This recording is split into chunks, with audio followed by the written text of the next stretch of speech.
Olá, quinto ano, tudo bom? Chegou a sexta-feira, hein? Nós vamos concluir os nossos estudos da semana. Também estaremos concluindo o capítulo 7, a Rota 7, tá bom?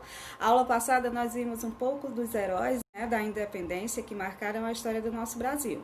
E hoje nós vamos estar estudando a Constituição de 1824, que inclusive na aula passada a Tia Sam pediu para vocês fazerem uma pesquisa sobre os poderes que regem a Constituição brasileira. Não é assim, pessoal? Espero que vocês tenham feito, hein? Então vamos lá? Vamos concluir a semana? Vamos nessa!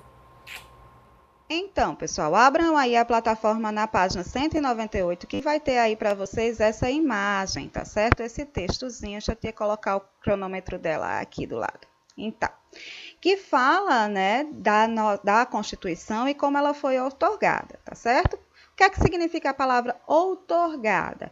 É como ela foi criada, como ela foi constitucionada, como ela surgiu e como ela foi feita, certo, pessoal? A gente sabe que após a independência, né, Dom Pedro sentiu a necessidade, né, de estabelecer as leis para que ele pudesse governar o país, né? Então, esse conjunto de leis que foi criado lá em 1824 é o que a gente chama da primeira Constituição brasileira, tá certo? E ela começou a valer, ela foi outorgada, né? Nessa década aí, mas porém, com o decorrer do tempo, ela sofreu algumas modificações, tá certo? Hoje, a Constituição que rege o nosso país não é a mesma de 1824, certo? Ela sofreu modificações até porque o tempo passa, as necessidades mudam e houve, né, o cuidado de se adequar à Constituição aos dias atuais, tá certo? E esse recém-criado conjunto de leis, gente, que foi estabelecida pelo governo monárquico, vocês lembram o que é o governo monárquico? É o governo que ele é administrado por uma única pessoa, um único governante, que nesse caso aí era o imperador Dom Pedro I, certo? E ele era representado pelo imperador, certo? E cumpria, o imperador tinha a função de cumprir as leis que essa Constituição determinava. E os eleitores elegiam seus representantes. Esse tipo de voto que os eleitores tinham era um voto indireto, ou seja, os eleitores votavam em um grupo de pessoas que escolhiam os deputados, tá certo? Não eram eles que escolhiam diretamente os deputados. Eles escolhiam um grupo de pessoas e esse grupo de pessoas era quem escolhia os representantes, né, dessa Constituição, que iriam colocar em prática a Constituição, que eram os deputados. E censitário, era necessário ter uma renda mínima de 100 mil réis por ano, para os homens de 25 anos ou mais, certo? Então, o voto era indireto e censitário, ou seja, além de você não votar diretamente nas pessoas, era necessário que você tivesse uma renda mínima de 100 mil réis por ano, para você poder ter direito a esse voto, certo? E só podia ser os homens que tivessem a idade entre 25 anos acima. Para essas restrições, a maioria da população não participava das decisões do país. Era um grupo bem pequeno, porque eram poucas pessoas que tinham essa condição financeira, né? E se os homens abaixo dessa idade também não poderiam participar. Fora isso, as mulheres ainda não possuíam, né, os direitos, né, que elas têm hoje, as garantias que elas têm hoje de colocar sua voz e fazer valer sua vontade nas decisões políticas do país. Certo, pessoal? E aí, para cada modificação política que o Brasil passava lá em 1824, os jornais publicavam tudo, né? Os jornais, por exemplo, do Rio de Janeiro, noticiavam as transformações ocorridas durante os primeiros anos do governo de Dom Pedro I, né? As publicações apresentavam ideias e críticas sobre essa Constituição que a gente está conversando. Os direitos dos cidadãos e o poder do imperador também eram apresentados, mas na maioria das vezes eram criticados. Muitos jornais, gente, eram lidos em voz alta, em locais públicos, como livrarias, salões, cafés e teatros, para que toda a população tivesse acesso e conhecimento do que estava acontecendo no país naquele momento. né? Então, dessa maneira, os hábitos de discussão e crítica que já existiam desde o período colonial passaram a ser mais comuns no cotidiano, né, da capital aí, que naquela época era o Rio de Janeiro. A capital do Império, em 1824, era o Rio de Janeiro. E aí, a plataforma traz para a gente as imagens, né, dos jornais da época, tá certo? Observem que a linguagem é a linguagem europeia, tá bom? E quando, por se imaginar que boa parte da população não tinha conhecimento, né, não era letrada, se fazia essa leitura em praças públicas ou onde fosse necessário para que a população ficasse inteirada de tudo que estava acontecendo, né, no reinado, naquele ano, naquela década. E aí, gente, vocês precisam ter em mente e saber o que é uma Constituição. E existe um site muito legal, tá certo? Que é do governo federal, tá certo? É regido pela Câmara dos Deputados, que chama-se Plenarinho, que é o jeito criança de ser cidadão. Pois é, vocês são crianças, mas também são cidadãos brasileiros. Então, quando você coloca lá no Google, né, Plenarinho, vai abrir para vocês esse site, olha só que legal, tá certo? E nessa parte aí, ó, vai explicar para a gente o que é uma Constituição. Vamos ver o que é que ele diz sobre o que é a Constituição? A Constituição da República Federativa do Brasil é a lei maior do país e nenhuma outra lei pode ir contra o que ela determina. Certo? É na Constituição que estão os principais princípios que regem tudo em nosso país. Todos são iguais perante a lei? Será? Esse princípio está lá. Temos eleições diretas? O voto é obrigatório? Ninguém pode ser condenado por suas ideias? Esses todos são chamados preceitos constitucionais e nenhuma lei pode modificar isso. Então, aqui, gente, nesse blog, tá certo, do Plenarinho, vocês vão encontrar tudo que ensina e explica o que vem a ser uma Constituição, certo? Mostra também, traz também para vocês vídeos, certo? Mostrando como vem a ser uma emenda constitucional, o que vem a ser uma Constituição cidadã, entre outros elementos e conteúdos relacionados a esse tema. Então, é muito legal. Tia Sam aconselha vocês a acessarem esse blog, a acessarem esse site, lerem um pouco sobre o que vem a ser a Constituição, para você entender melhor o nosso conteúdo, tá certo? Mas vocês já sabem, né, que Constituição é o quê, gente? É um conjunto de leis. E ela surgiu aonde? A nossa primeira Constituição surgiu aonde? Lá com o imperador Dom Pedro, em 1824. E é a mesma Constituição que rege o nosso país hoje, em 2020? Não, não é. Ela sofreu modificações para se adequar à época, né, que nós estamos. Não sofreu agora, em 2020, certo? Mas durante os séculos, ela foi passando por adaptações para se moldar às necessidades das leis, né, do Brasil a cada época, a cada ano. Tá bom, pessoal?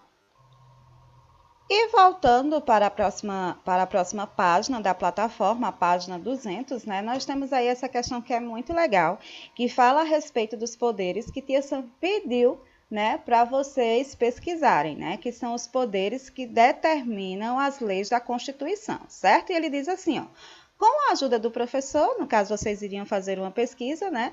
Então, a partir da pesquisa que vocês fizeram, vocês têm total condição de preencher esse esquema aí, certo? Então, vocês vão preencher o esquema com os 4 poderes que foram determinados pela Constituição de 1824. Então, a gente tem aí o poder judiciário, o poder moderador, o poder legislativo e o poder executivo. Certo? Para cada espaçozinho desse, nós vamos colocar o poder correspondente, tá bom, pessoal? Então, olha só. A primeira frase diz assim: poder exercido exclusivamente pelo imperador. Pelo imperador, ou seja, só por Dom Pedro I. Controla os demais poderes. Então, esse poder que nós vamos controlar esse poder que nós vamos colocar aí, né, para completar essa frase, ele controlava todos os outros poderes. Que poder é esse, pessoal? Digam aí para mim, judiciário, moderador, legislativo ou executivo? Isso mesmo, o poder moderador, certo? Que era regido por quem? Pelo imperador, Dom Pedro. Tá certo? A próxima. Poder que elabora as leis. Qual é o poder que cria as leis? O imperador escolhia os senadores a partir de uma lista enviada pelas províncias. Que poder era esse, pessoal? Era o legislativo, o executivo ou o judiciário? Muito bem, era o poder legislativo. O próximo. Poder que executa as leis e administra o país. O imperador nomeava e demitia os ministros. Que poder era esse que executava as leis? O próprio nome já está dizendo, né, gente? Executivo, poder que executava. Então, nessa lacuna, a palavrinha correta é executivo. E, por fim, poder que fiscaliza o cumprimento das leis. O imperador nomeava e demitia os juízes. Só sobrou o judiciário. E o nome também nos ajuda, ó. Juiz judiciário. Tá certo, pessoal? Vamos ver se está correto? Vamos lá? Corretíssimo, muito bem, pessoal. Então, é exatamente isso. Naquela época, o poder que era exercido pelo imperador se chamava poder moderador. O poder que elaborava as leis, o legislativo. E o poder que executava as leis e administrava o país, executivo. O poder que fiscalizava o cumprimento das leis naquela época, o judiciário. Muito bem, pessoal. Parabéns. E aí, como sempre, Tia Sam trouxe as duas formas que ela gosta de fixar o conteúdo na cabecinha de vocês. A primeira é esse esquema mental que Tia Sam colocou aí para vocês, tá certo?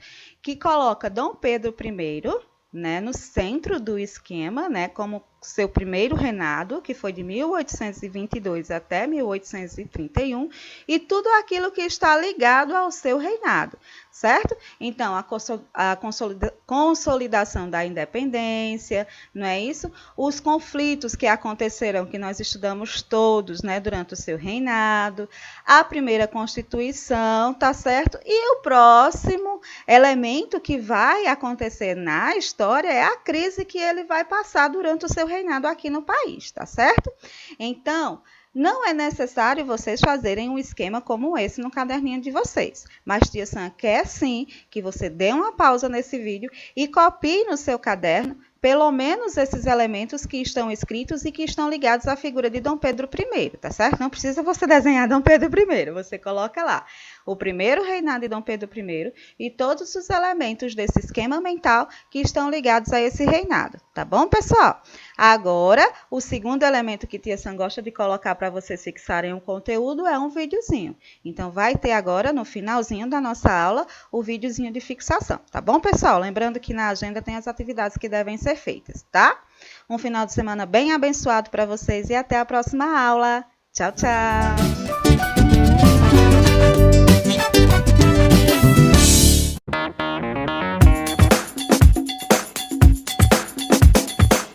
Qual a importância de um acervo, uma exposição como essa para a garotada? É muito interessante porque a Assembleia começou 8 meses apenas após a independência do Brasil. Então é um momento muito interessante de formação do Estado brasileiro. A hora que se começa a discutir que país é esse, que país a gente quer, quais são as leis que nós vamos elaborar, o que vai entrar em vigor para o nosso país. Então, representantes do país inteiro, das várias províncias, norte, sul, leste, oeste, vieram para o Rio de Janeiro para debater essas ideias de novo país, elaboraram um pré-projeto de Constituição que depois foi a base para a elaboração da Constituição de 1824, que Dom Pedro promulgou. E essa Constituição ficou em vigor em todo o século XIX. Então, é muito rico esse momento, né? É um momento que está se pensando, que Brasil é esse que a gente vai construir, que nós queremos. Então, eu acho que é muito interessante a gente voltar, que os alunos voltem atrás e repensem nisso agora. Como é que era esse país que estava começando, né? Ele tem a ver com o país que nós somos hoje em dia? Quais eram os projetos da época? O que nós queremos hoje em dia? Tem sempre essa relação entre esses dois momentos, né? E é possível fazer isso vendo a exposição, né? Interessa a todo cidadão brasileiro. E a preservação dos documentos é fundamental para a gente entender o nosso passado e construir o futuro do país também, né? Sempre faz essa ponte. Ok, obrigada, Débora.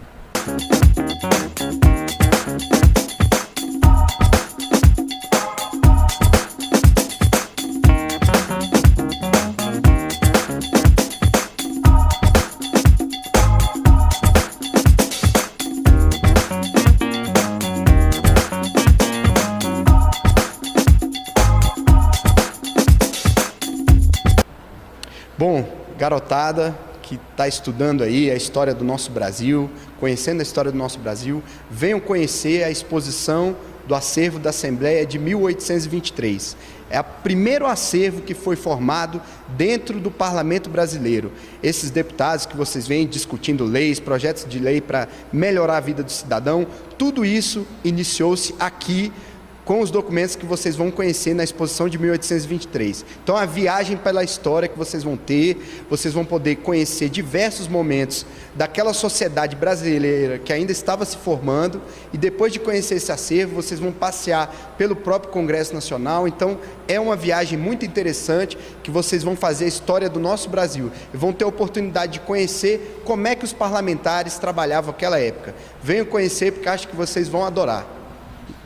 Bom, a nossa exposição da Assembleia Constituinte de 1823 está aberta ao público de 9 às 17 horas, de segunda a segunda. Então, vocês vão poder visitar todos os dias e até o dia 10 de abril. Então, converse com o seu professor, peça para a sua professora, o seu diretor de escola, para te trazer aqui na Câmara dos Deputados e vir conhecer esse acervo maravilhoso que vai permitir que vocês façam uma viagem pela história do Brasil.